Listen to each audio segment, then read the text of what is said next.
আজকে আমি সকালের টিফিনে ঘুগনি বানাবো। তো সারা রাত ভিজিয়ে রেখেছি মটরটাকে। এবার এটাকে আমি সিদ্ধ করে নেব। এখন আমি মশলা করব। দেখতে পাচ্ছ গোটা জিরে নিয়েছি, এটাকে বাটবো। আমার গোটা জিরে বাটা হয়ে গেছে। এবার আমি বাটবো আদাটা বেটে নেব।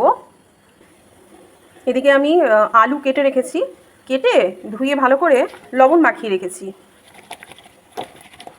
দেখতেই পাচ্ছ। আমি নিরামিষভাবেই ঘুগনিটা বানাচ্ছি। আজকে শনিবার, সেই কারণে পেঁয়াজ রসুন দেবো না। আমি জিরে আদা বাটা আর এদিকে রেডি করেছি টমেটো আর কাঁচা লঙ্কা। এই দিয়ে আমি বানিয়ে ফেলবো নিরামিষ ঘুগনি।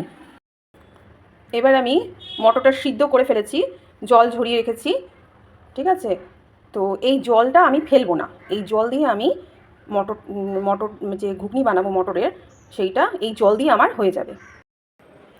কড়াইয়ে পরিমাণ মতো তেল দিয়েছি। এবার আমি দিচ্ছি গোটা জিরে ফোড়ন, আর দেব কটা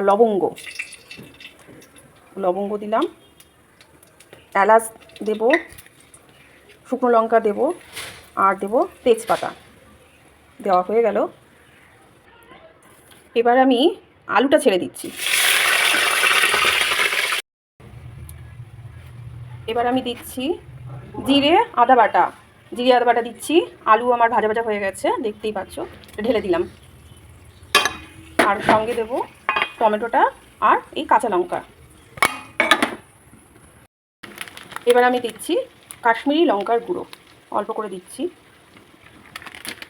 কালারের জন্য দিলাম এটা। এবার আমি সিদ্ধ করা ঘুগনিটা দিয়ে দিলাম, মটরটা দিয়ে দিলাম, ঢেলে দিলাম। নাড়াচাড়া করবো কিছুক্ষণের জন্য।